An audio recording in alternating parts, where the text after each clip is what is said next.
Good afternoon, everybody. We are back now for episode 16, Pats Nation Nightly. Had some technical difficulties on the first stream, was only up for about a minute, but we are back. We are ready, and I mean, it's the Sunday after the draft, so we got a lot to talk about. I'm Zach, as always, joined by Ben. Ben, how are you doing on this fine afternoon? I'm good. I'm tired. It was a long week of anticipation for the last 3 days, right, with all those draft picks. I kind of thought the Patriots were going to pick more than 8 players, but they stuck with their 8 picks. There's a little moving around, but they still made 8 selections in this year's draft. And obviously, they focused on the offensive side of the ball. That was the need going into the draft, and I'm kind of glad that 7 of their 8 picks were on the offensive side of the ball.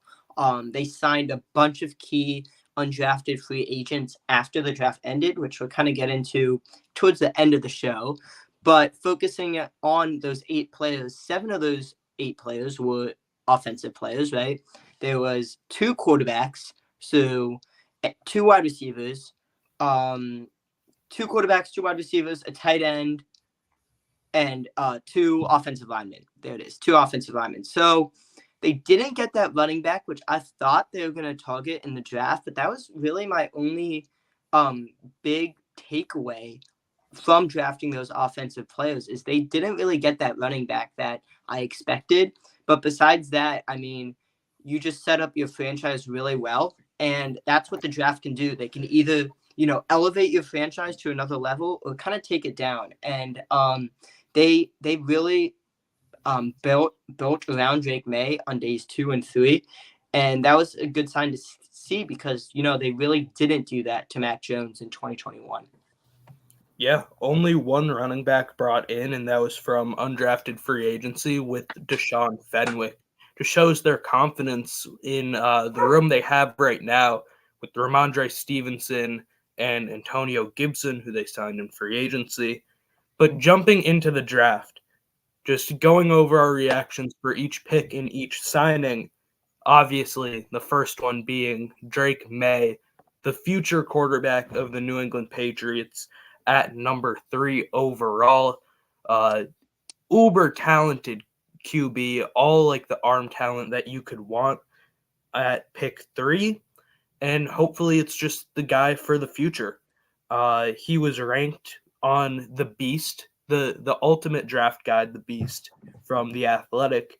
He was ranked as a round 1 talent, the 2nd best quarterback in the draft, and the 4th overall player. So getting him at pick 3 and as the 3rd quarterback off the board is pretty good value with him being ranked as QB2. Yeah, and that's Drake May is someone who we've had, 16 episodes? This is our 16th episode. I think on every single episode I've probably mentioned I would not want Drake May with the Patriots. I'm getting to like him a little more as I watch him more and as I read more about him. Really, my biggest turn off with May is he's someone who has all the physical upside in the world, right? He is someone who has the prototypical QB size. He's 6'4", 223. He's built well. He's built like a quarterback. Just he needs to cut down on those reckless decisions. And my theory was if you're making those reckless decisions in college, how is that going to translate to the NFL? So I think with someone like May, he's gonna sit. He's probably gonna sit this year under Jacoby Brissett. I'd be very surprised if he starts week 1, like incredibly surprised, but you never know.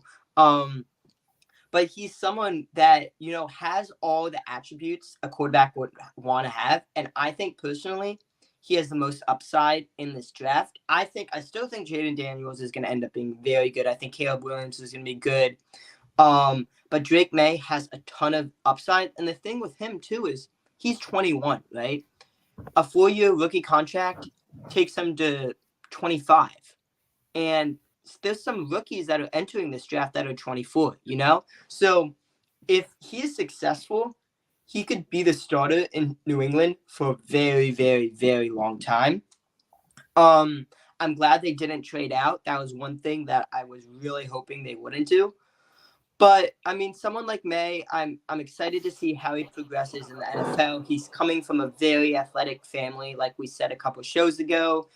He has a brother who plays professional basketball, another brother who won state championships with basketball at UNC. So he is he's coming from a very successful family. And when he met with the media, when he met with Robert Kraft at Gillette Stadium, very enthusiastic, very happy to be there.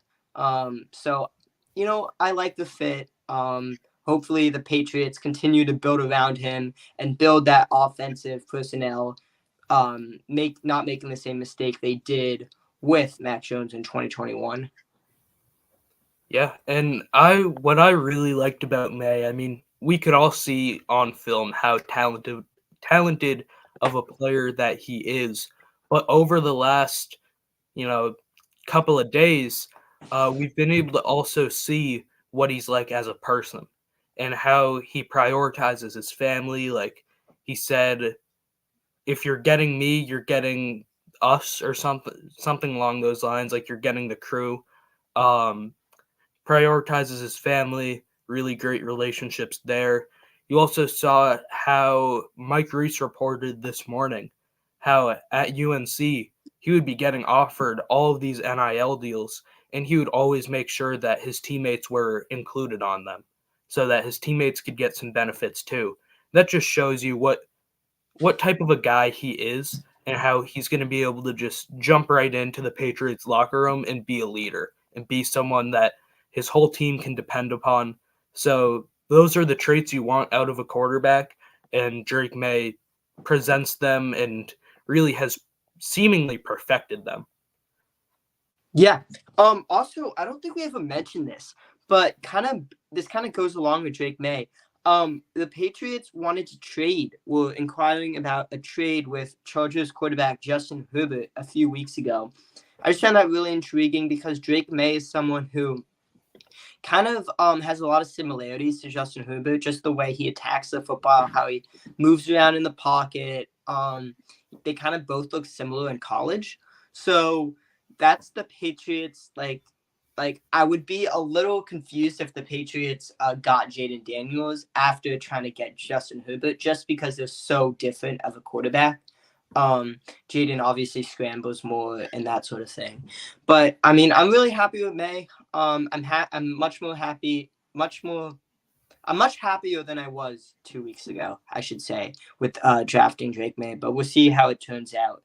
Kind of moving on here to the second pick the Patriots made in the second round.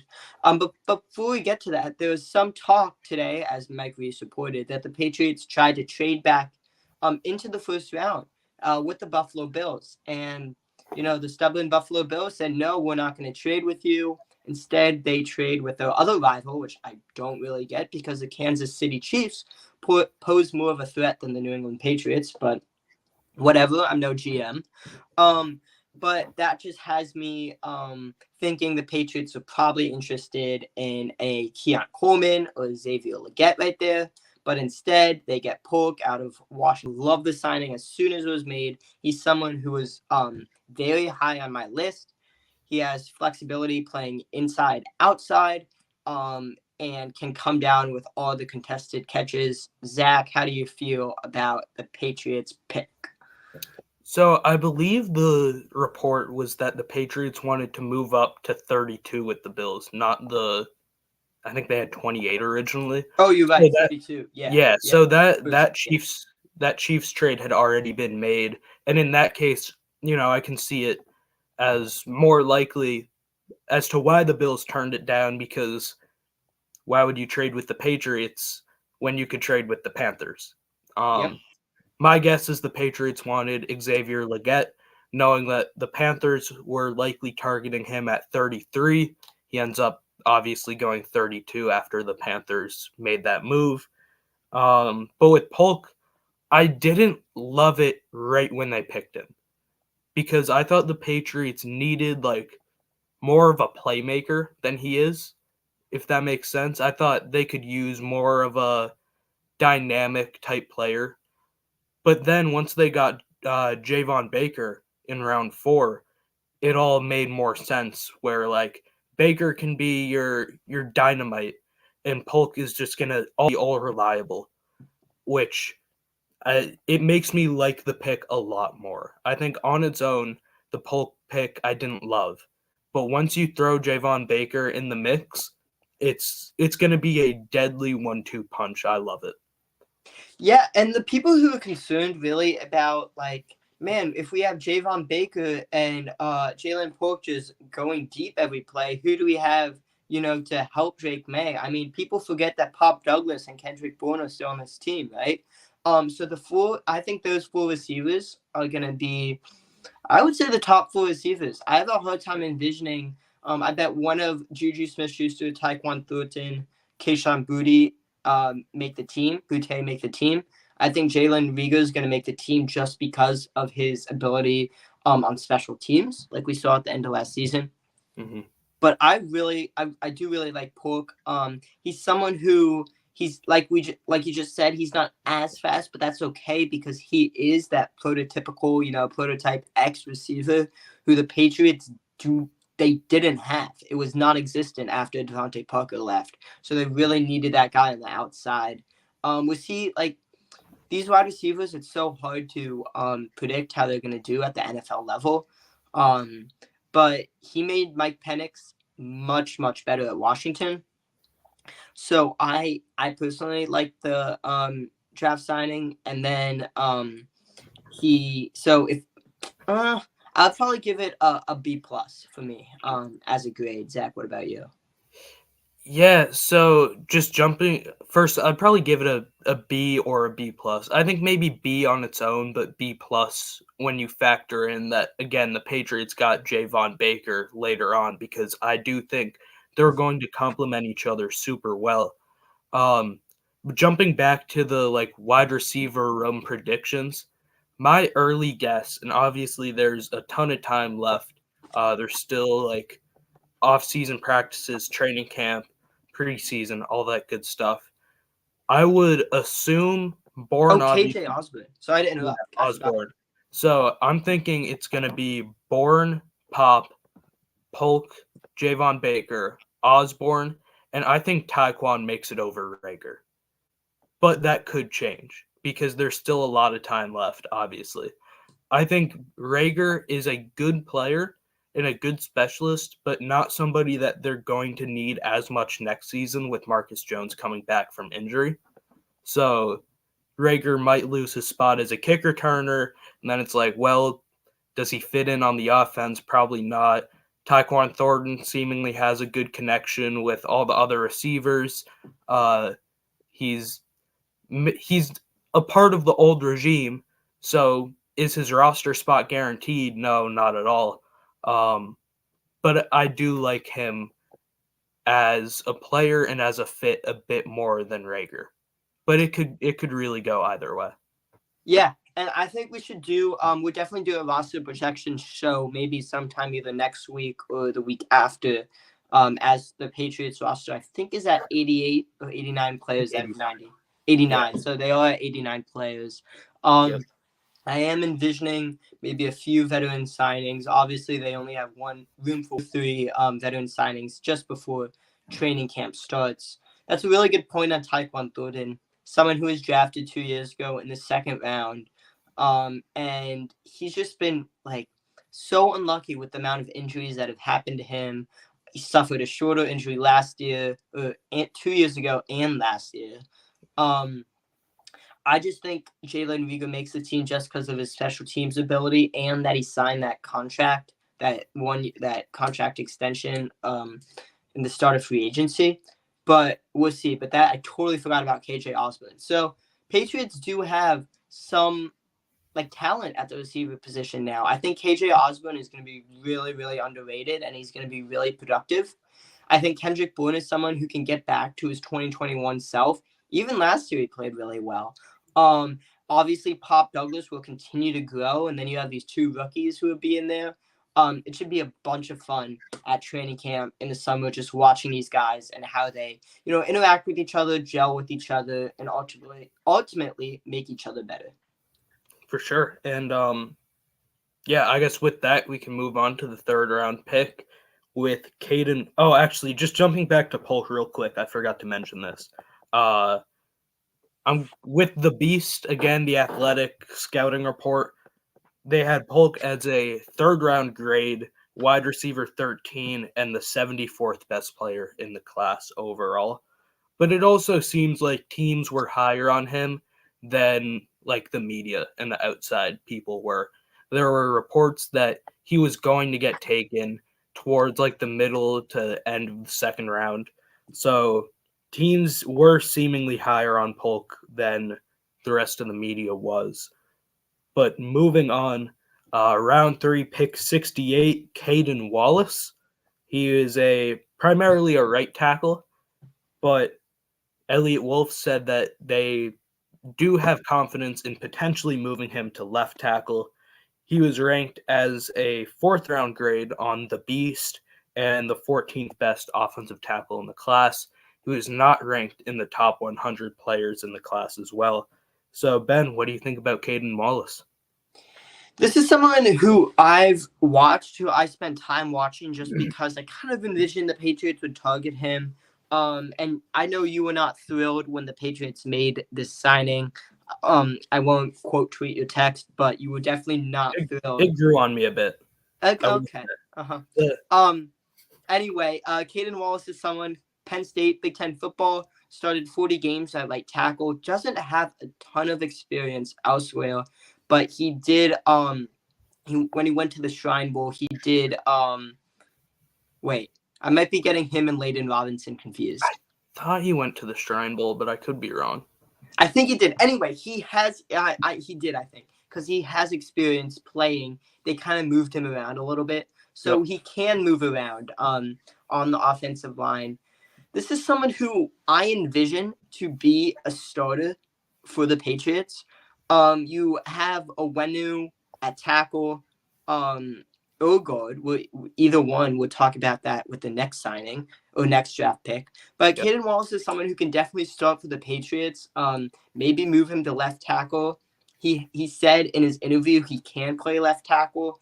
So he's someone I really like. He is 6'5". 314, so he is on that bigger size, has long arms, so can definitely play left tackle, protect the blind side of whoever the Patriots quarterback is next season.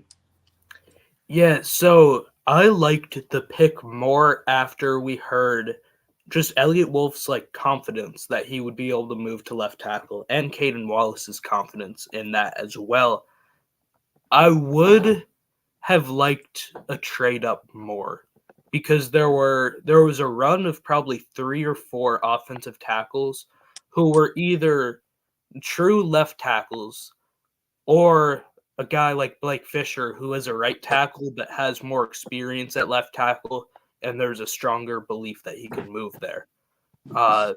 So I would have liked the Patriots to trade up because 3 or 4 of those guys went within, I think, 10 or so picks before the Patriots selected. But it seems like Caden Wallace was their guy. So we'll see how it pans out. Again, I probably would have liked a bit more of a true left tackle than what they got because that's really what they need. I mean, Chukwuekorfor is a primary right tackle who they're going to have play on the left, and he was benched halfway through the season at right tackle. So do you trust him on the left side? Well, maybe he can be a viable starter, maybe, but even that might be pretty optimistic. So we'll see how it pans out. I don't love it, but I am higher on that draft pick now than I was after the pick was turned in. Yeah, and something I just want to note right now: there's two guys that were drafted within the AFC East who I personally think are going to be really, really good players and are going to haunt the Patriots for the next couple of years. That's going to be Patrick Paul, left tackle for the Miami Dolphins, and Keon Coleman, wide receiver for the Bills. Those two players, I just have a feeling that they're going to be really, really good. I mean, Patrick Paul went, I think, 15 slots before the Patriots. I really, really wanted him. Thought he was going to be a really good pick for the Patriots. Same with Kingsley Sonamatia out of BYU. Yeah, out of BYU. They went, obviously, just said Blake Fisher went, and then Roger Rosengarten went too. So those are 4 tackles right there that could have been with the Patriots if they traded up. They stayed put. They said they got their guy with Caden Wallace. So am I surprised? Not really, because I knew they kind of liked him. We'll see how he fits with the offensive line. And then with their next pick, kind of moving on a little bit, they stick with the offensive line and got Layden Robinson, someone who that was like a surprise pick. That's kind of out of left field. This was on day 3 now because the beginning of day 3, you went from pick 68. They didn't have another pick till 103. So Layden Robinson, guard out of Texas A&M, and everyone's like, guard? Like why do we need a guard? We have City So and Antonio Mafi and Cole Strange. Well, I don't know how healthy Cole Strange is, right? He's kind of had the injury bug the last 2 seasons, and his performance also could be a little bit in doubt, you know? Not to hit on the player, I think he's a great player, but bringing in a guard in the 4th round for 2 years in a row, you drafted City So, Antonio Mafi, and Jake Andrews last year. So those are 3 players in the middle of the rounds. And then you have, Layden Robinson, a 4th round pick in this year's draft is a premium pick because after the 4th round, a ton of the talent completely dropped off. You know what I mean? Like a lot of years, just because of NIL money and how players are staying in college, a lot of years there's like starter caliber players in the 5th and 6th round, maybe even 7th. This year there wasn't as many starter caliber players late in the draft. That doesn't go to show that there's not a ton of good players. It's just that's just how the dice rolled.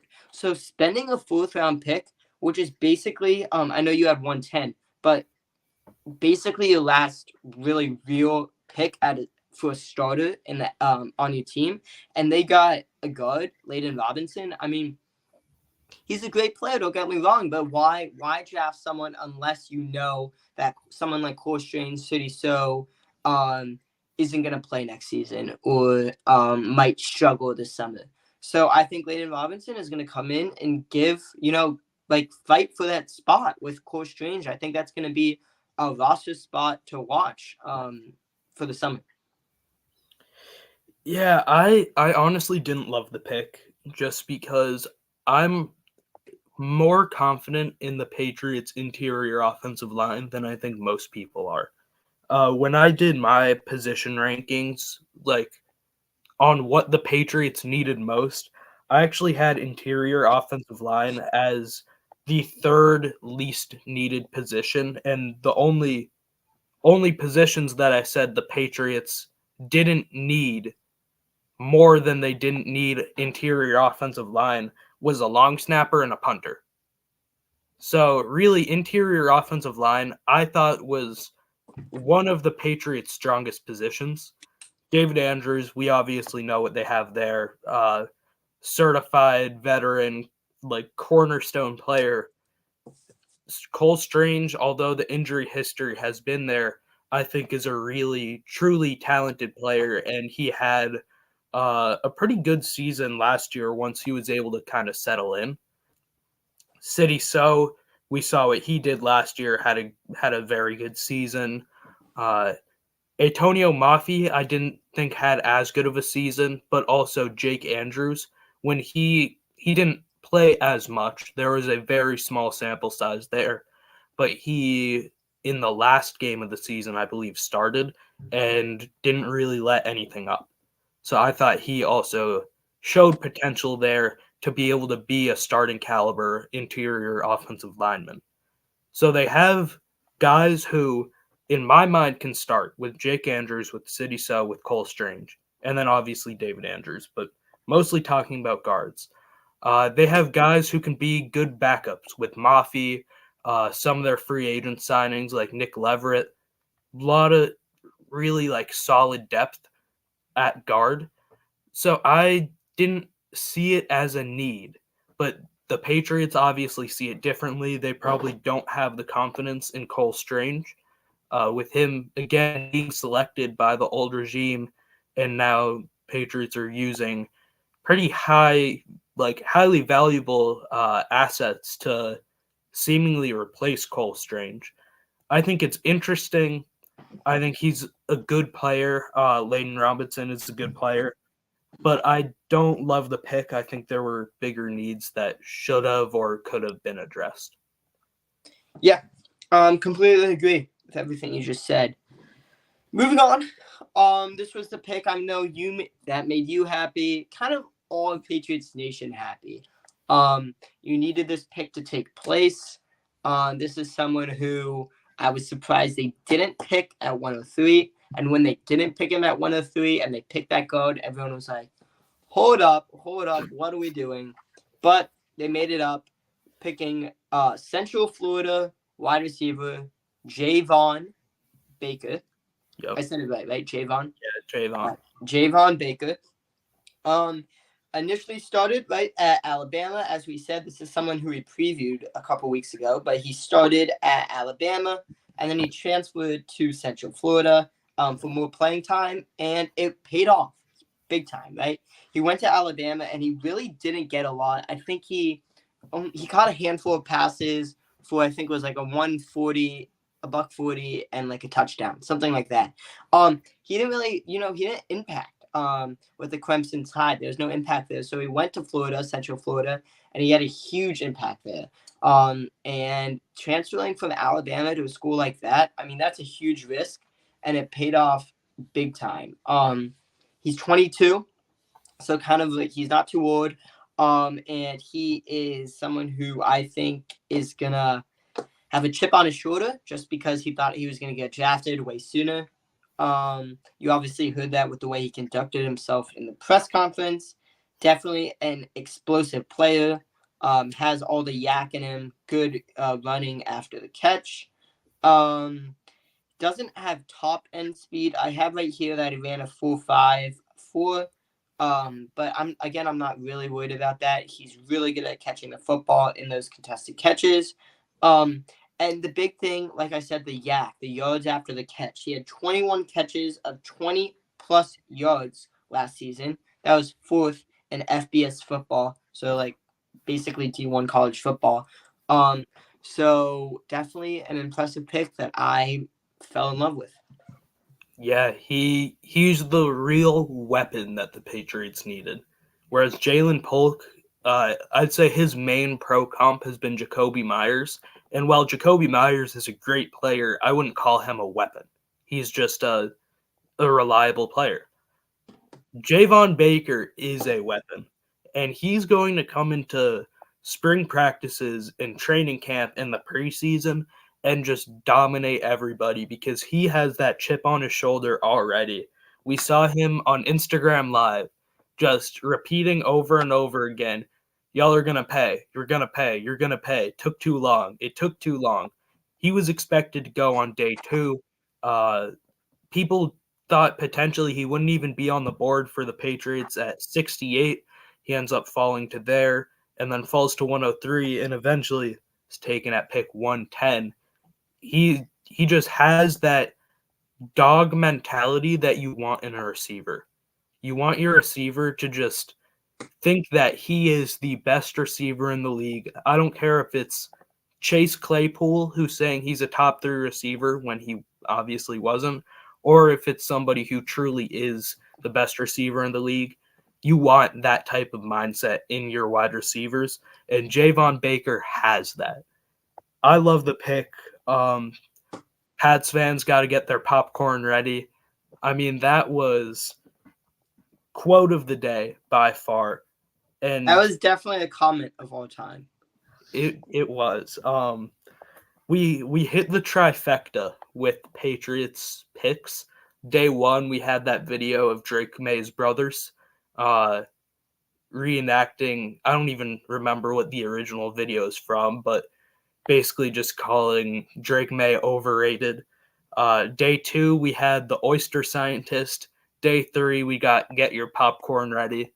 So really hit the trifecta with the Patriots picks, but I'm excited about Javon Baker because he is a true game changer, and the Patriots haven't had that in half a decade. Yeah. I would really say, I mean, even like Edelman, the last couple of years he wasn't Julian Edelman, suffering those injuries. So it's definitely been a while. So that was the last pick for at least a players. They didn't make any picks in round 5. People thought they were going to trade up, but they didn't. And at this point, all of the 5 picks they made were all on the offensive side of the football.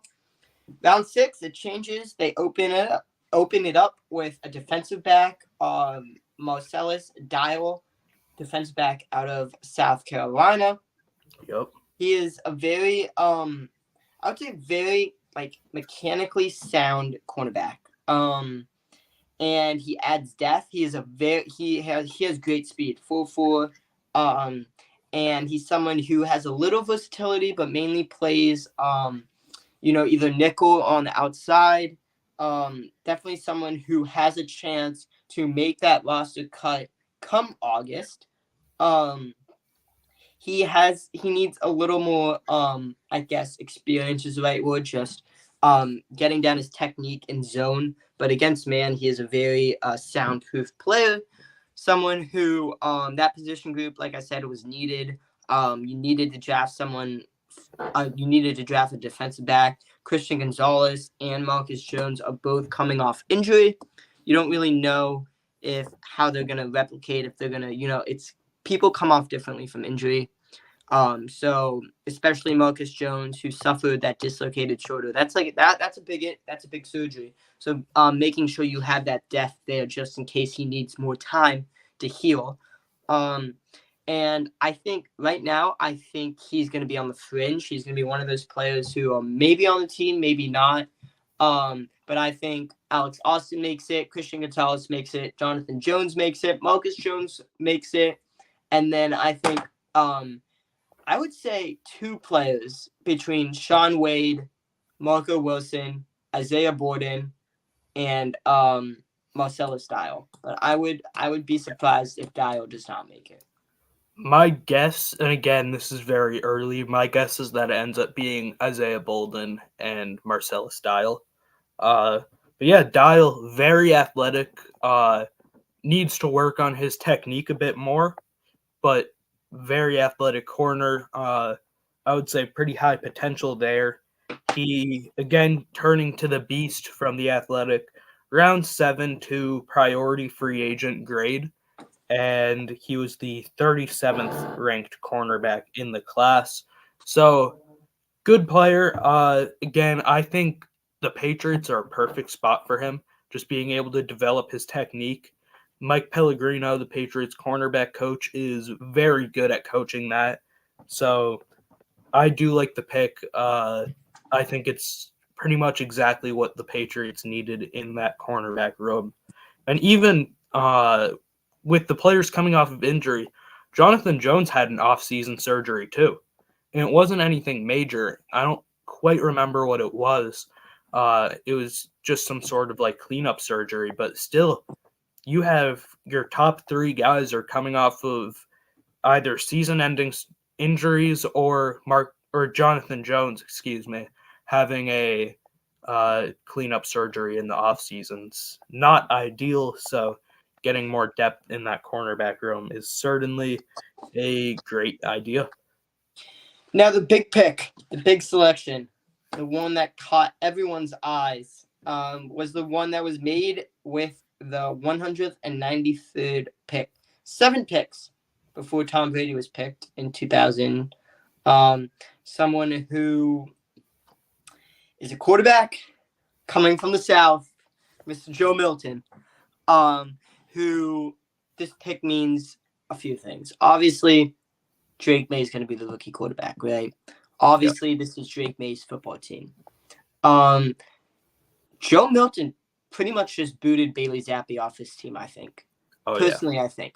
You don't draft a quarterback. This was only the second time the Patriots have spent 2 draft picks on a quarterback.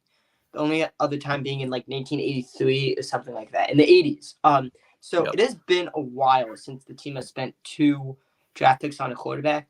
You don't spend a 6th-round draft pick on a quarterback for you to just cut them, right? That's kind of why I was upset even with Malik Cunningham, who wasn't drafted by the Patriots. He was an undrafted free agent, but they paid him big money, and he worked, and then he didn't, and they left him on the practice squad, and the Ravens picked him up. Whatever, we know how that goes. But he's just someone who I think will be a great addition to this team. He said, I was kind of curious if he was going to become a little Taysom Hill with his ability to pass, catch, whatever. He said he was not interested. That was not communicated with him. The Patriots just talked with him about being a quarterback. But if he works on his consistency, his footwork a little bit, he's someone who could, in a couple years, be a backup option for sure. If Jacoby Brissett ends up retiring in a couple seasons. Also, at the Combine, kind of unique little unrelated note, he told the media he can throw a 98-mile-per-hour fastball, which for an athlete is even that that's really impressive. 98 miles an hour, that's MLB right there. So he definitely has a strong arm. Zach, what are your thoughts on it? All right, so I love it. I think it's such a fun pick. That's probably not how I should be grading the Patriots draft picks, but it's such a fun pick.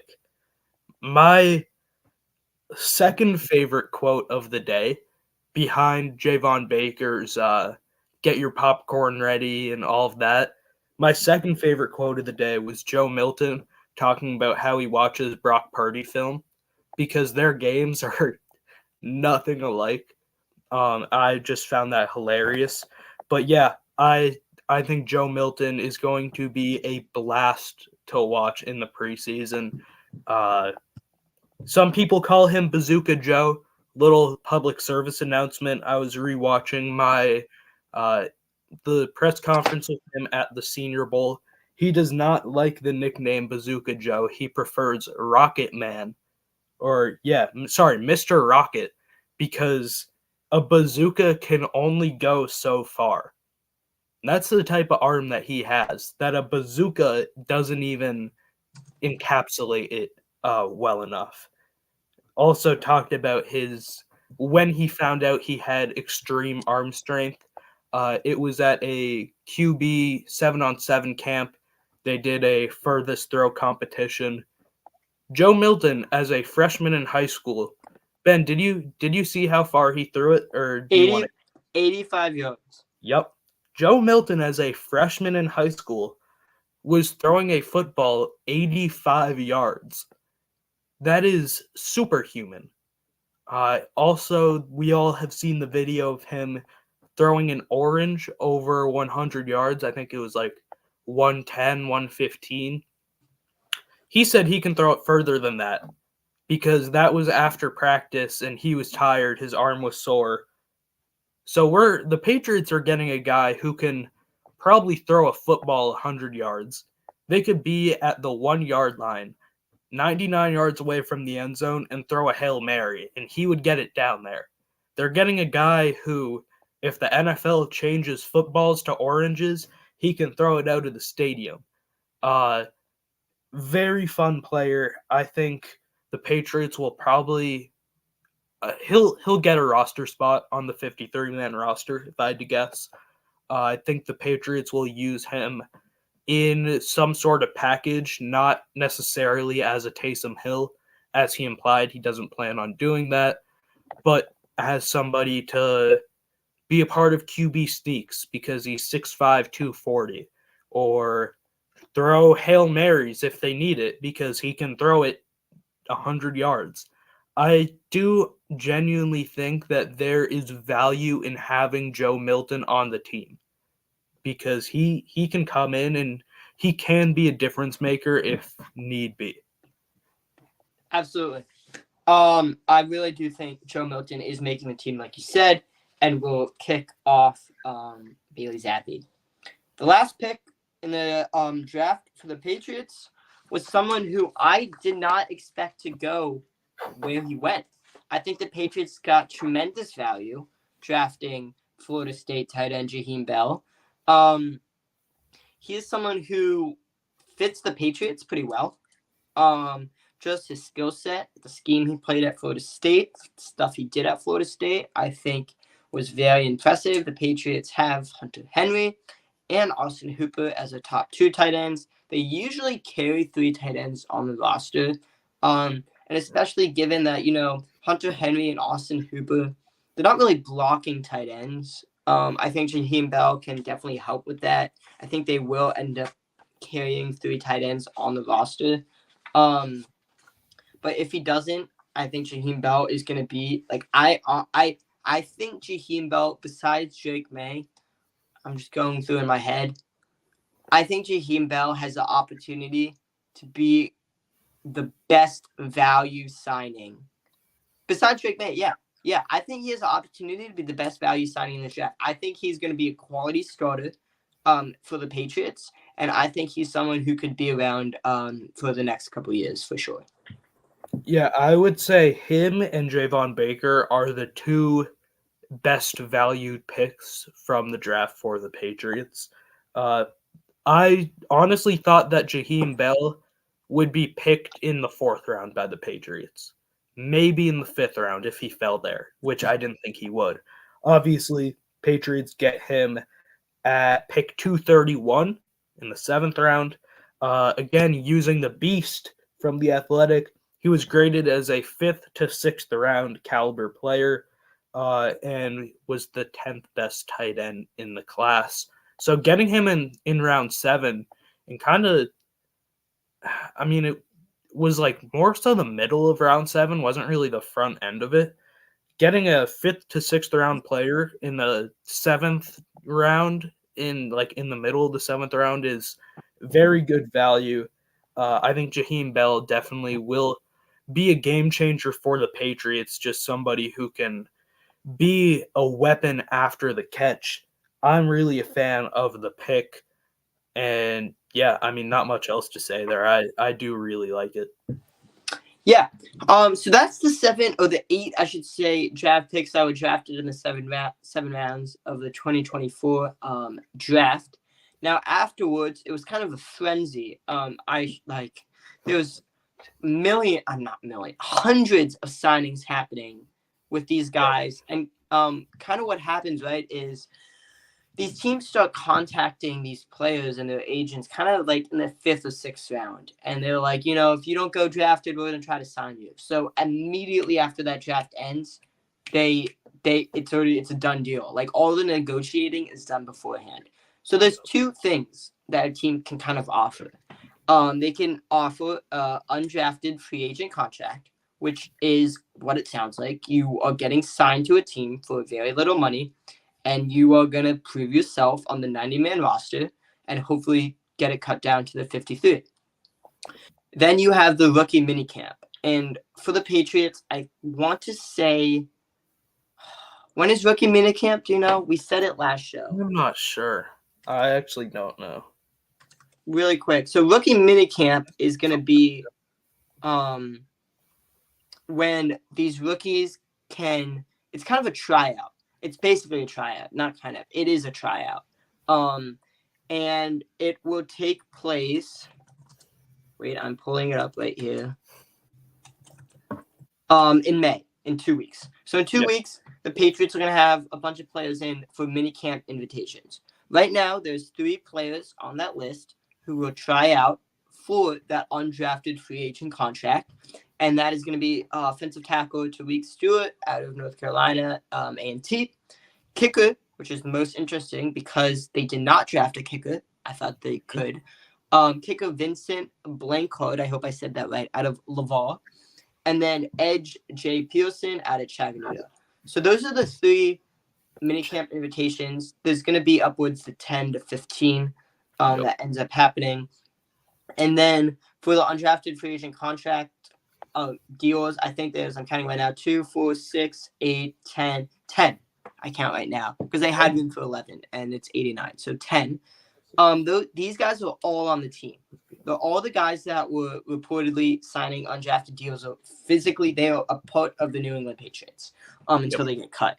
So looking at the list, there's a bunch of linebackers and tackles, and then basically just every position. They got a tight end out of Tennessee. They got a couple of defensive backs. They got a running back, Deshaun Fenwick, out of Oregon State. They got a couple of edges. So these are all like just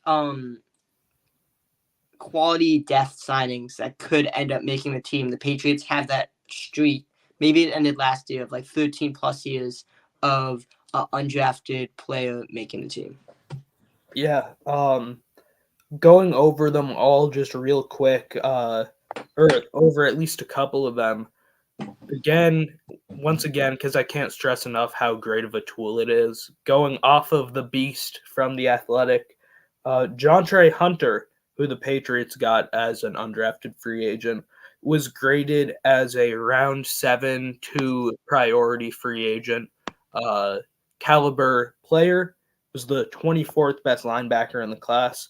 And then Charles Turner, I believe the 3rd, if I'm not mistaken, also was round 7 to priority free agent grade and the 13th best center in the class. And then Caleb Ford Demont, he was 2 away from being 2 ranks away from being graded as a priority free agent. Deshaun Fenwick was 3 away. Jacob Warren was 4 away.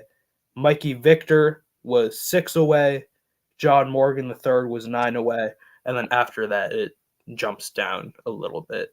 But yeah, I honestly think that there's pretty good value there in all of those guys. And I'm excited about it. I think they did get a very good undrafted free agent class. Yeah. And like I said, I'm really excited. There's been success. Miles Bryant was an undrafted free agent. Julian Edelman was an undrafted free agent. 7th round for Edelman. But Jonathan Jones, David Andrews, wow. Yes, Jackson. You're right. He was a 7th round draft pick. I don't know why. A lot of Patriots cornerstones still. Yeah.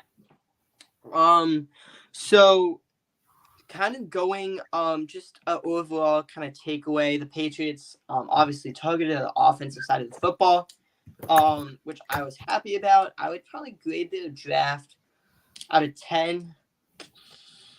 I'd probably give it an 8.7, 8.8. I think that's a fair assessment. And the thing that I hate is you can't really draft like all the articles, all the clickbait stuff you're seeing right now on, CBS, the Patriots got an A+, the Patriots got a D+, like whatever. No one knows anything until these guys play, right? And that's the fun of it. You're not going to know until week 1 of next year. You're not going to know till the summer. But now, kind of wrapping up a little bit, the draft is in the behind us.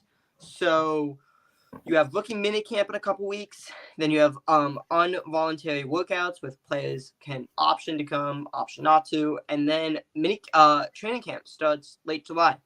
And then everything kicks off from there, right? So this is really the start of the season. Players are starting to come back to Foxborough, meet all the new draft picks, kind of connect, especially someone like Drake May, who wants to get to know all the team. So kind of wrapping up again here. We are going to have a show sometime, someplace this week. It will happen. Zach and I have not decided yet. It's going to be maybe, I would probably assume midweek. We'll definitely have a Friday show. We will get a guest for that.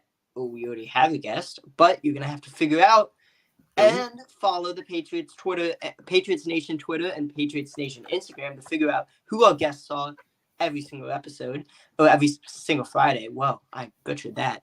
But we've had Chris Price on from the Boston Globe. We've had John Vogel, draft scout, on. We've had Taylor Kyles. We've had Sophie Weller. We have had PGS Nash. We've had Carlos, Los Top Pats. We've had a bunch of people from all over the industry, and this week should be another fantastic guest. So with that, Zach, thank you, everyone. 109 people for watching right now. And we'll follow us on Twitter and on Instagram. And have a great rest of your Sunday. Hold on, let me pull up the. Oh, yeah. Oh, it went away. There we go. There we go.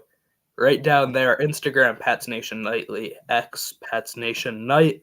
But yeah, with that, thank you all for listening. Happy Sunday. Enjoy the rest of your weekend. And the rest of the new week, I guess. Yeah, thank you all for listening.